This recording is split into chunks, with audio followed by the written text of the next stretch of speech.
Speaker, we are now living through an experiment. It's not an unprecedented experiment. It's tried about every 30 years as soon as the last experiment is forgotten.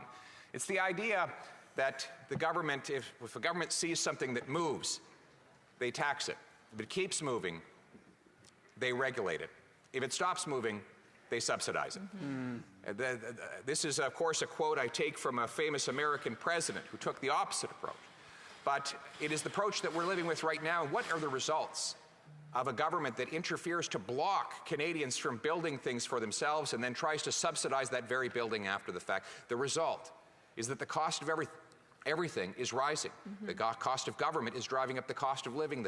The government has produced $500 billion of new money that bids up the goods we buy and the interest we pay. And now Canadians face the real threat of a mortgage meltdown when those rates rise further. We see this approach, though, played out again and again. For example, they block 2 pipelines, but then subsidize a third. It's not that they're against pipelines, Madam Speaker. It's just that they're in favor of only a pipeline that can be built with $30 billion tax dollars. Exactly. They block mines. They blocked all of the mines in Northern Ontario's Ring of Fire, and now they want to subsidize those very same mines. Exactly. They tax small businesses, and then they claim they're coming up with subsidies to bail out those very same small businesses for the cost that the government made them pay. They claim their carbon tax works like this. They'll take the money away and give it back, and somehow it'll be worth more than when it left. Madam Speaker, of course, we now know that everyday Canadians are paying more, vastly more, in these taxes than they get back in return. The experiment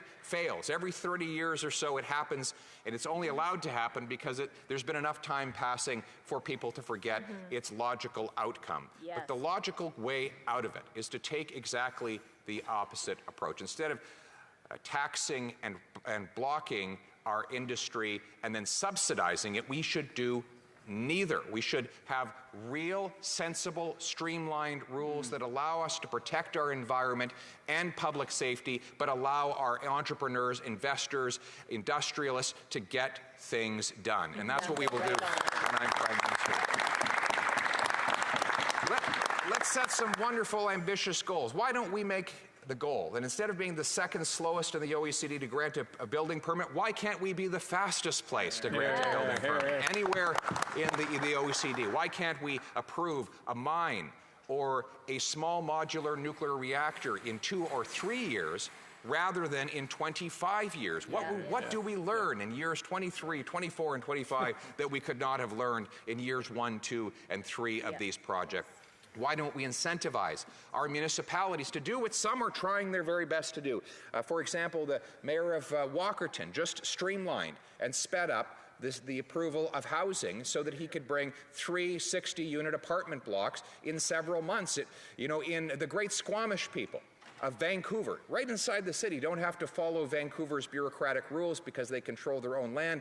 They were able to speed up and approve 6,000 units of housing on 10 acres of land. That's 600 units of housing per acre. That's people who will now have homes because the Squamish know how to do what so many local government bureaucrats do not allow, which is to approve projects and get them built. It reminds me of the great Aubrey Moody, who was the mayor of Nepean. And Jack May went and saw him on a Sunday morning before he'd gone to go to church and said, "I want to build a car dealership. I've got a piece of land." The next day, at the local town hall, the lawyers sat down with the engineers, they stamped and within 48 hours there was approval, and within 72 hours there was construction, and the car dealership is still standing safely there 70 years later. That's common sense.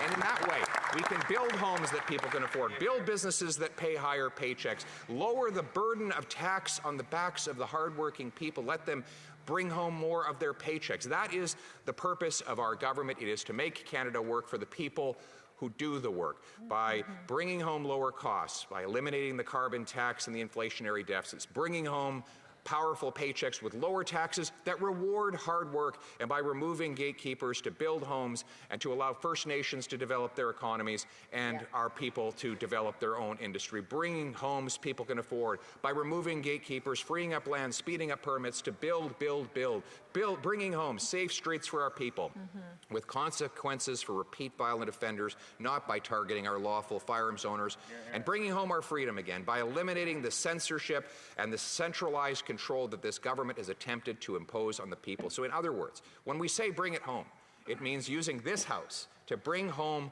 the power, the control, and the money back into the hands of the entrepreneur, the worker, the everyday, extraordinary people who know better than anyone in this room how to chart their own course and live their own lives.